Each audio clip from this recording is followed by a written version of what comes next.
District 13 Championship. Dun dun dun.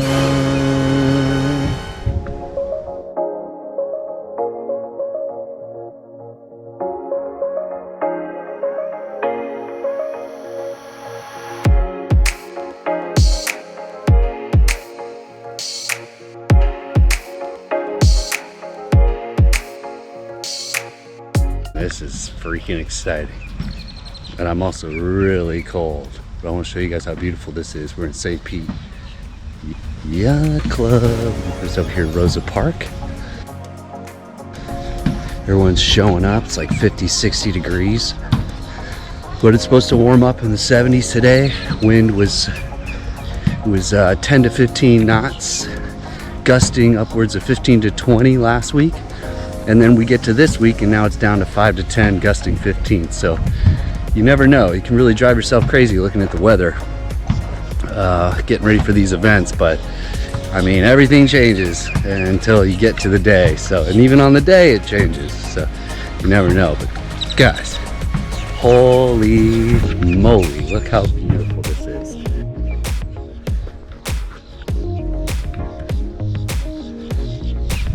Sun's coming up. Beach volleyball courts. There's the pier over there. Really cool venue. The sailboat over there, washed up. Launch right from the beach. Well, we're gonna get everything else ready to go. Kind of tape up the mast, tape up the centerboard, or sorry, the rudder, and just feel like we're in a good spot. That way we just throw up the sail, throw on the main sheet, and add some rigging, and we're ready to go. So I'm gonna change to full rig today from radial, which again, gotta make a right decision out here. You don't wanna be stuck sailing a radial in light wind at 180 pounds. So here we go, should be fun.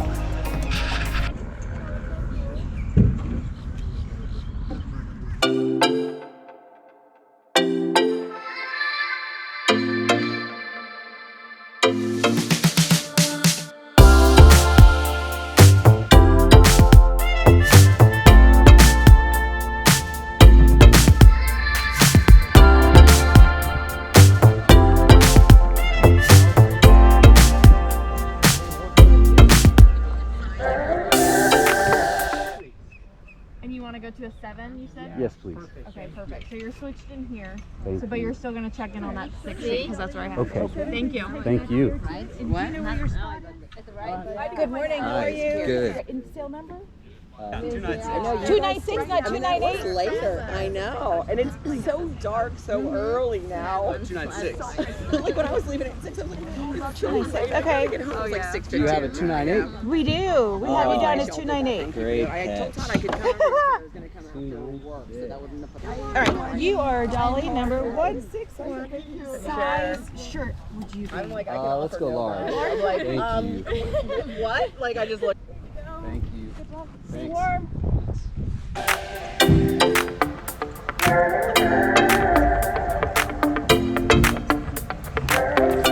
But we're resilient and we just keep battling through it. So, sailing centers, fair game for trailers, coach trailers, laser trailers.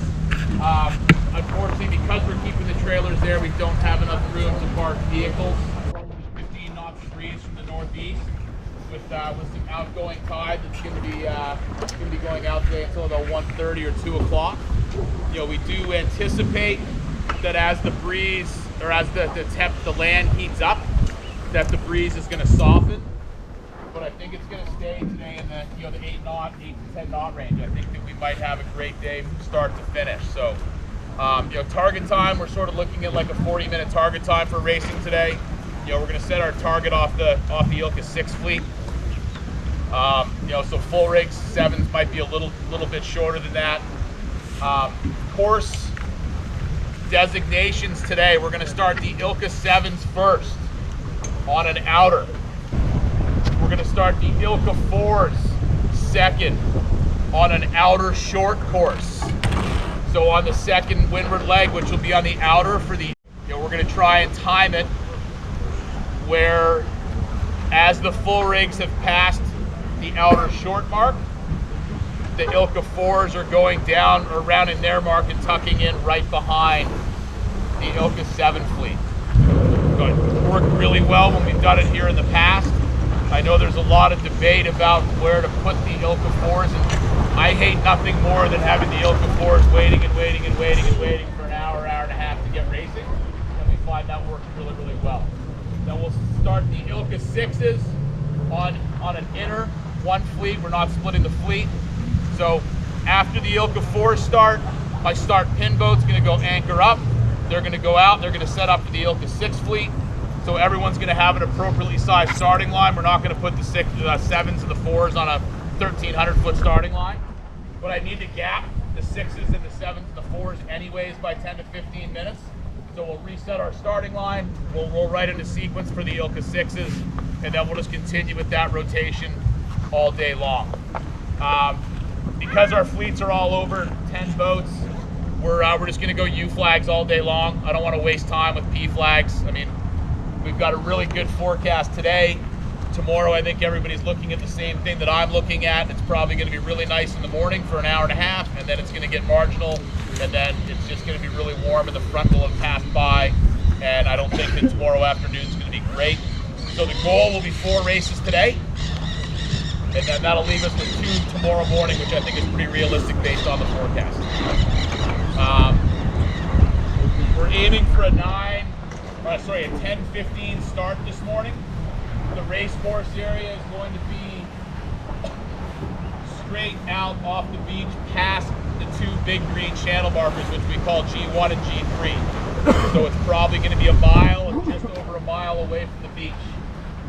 Remember that when you're leaving the beach, we are protected by a sandbar here, which is great. We can sail with a big easterly and never be affected by the sea snake, but you need to hang a right and sail along the beach and the seawall and go around the tip of the sandbar, and then you can head up and you can head out to the race course area. Other than that, let's have a great day on the water. Does anybody have any questions for me? Don't hesitate to ask any of our staff, any of our volunteers. We're looking forward to a great weekend, and just we're thrilled to have everybody here in town. So let's go sailing. Isn't something easily put into words, yet those who dedicate themselves to it seem to embody a shared understanding, a quiet yet fiery determination. These sailors are a breed apart, driven by a challenge that goes beyond mere competition. They choose the laser because it's honest. There's no room for shortcuts or excuses on this boat. With its one design simplicity, the laser demands skill, strategy, and stamina in equal measure. Every sailor faces the same wind, the same waves, and the same unforgiving hull. Victory is earned, not given, and that sense of fairness draws them in, season after season. For many, it's the challenge that keeps them coming back. The laser is a masterclass in precision. Every small adjustment matters, whether it's the angle of attack, the tension in the Cunningham, or the timing of a roll jibe. Mistakes are immediate and obvious, but so are the rewards of perfect execution. There's something elemental about racing a laser, something that connects sailors to the raw forces of nature. Out on the water, it's just the sailor, the wind, and the waves. There's a simplicity to it that's almost meditative, even amidst the intensity of a race. Those who sail lasers often speak of moments when everything falls away. The noise, the stress, the world itself. And all that remains is the rhythm of the boat slicing through the water. Laser sailors are also drawn to the camaraderie of the fleet. While racing is fiercely competitive, the community surrounding the laser is supportive and tight-knit. There's a shared respect among sailors who understand what it takes to rate evening breeze. And then there's the lessons the laser teaches. Lessons in resilience, adaptability, and self-reliance. The boat doesn't care who you are or where you're from. It doesn't forgive laziness or hesitation. But for those who rise to its challenges, the rewards go far beyond the podium. So why do they do it? Why do they endure hours of practice aching muscles, and the occasional bruised ego.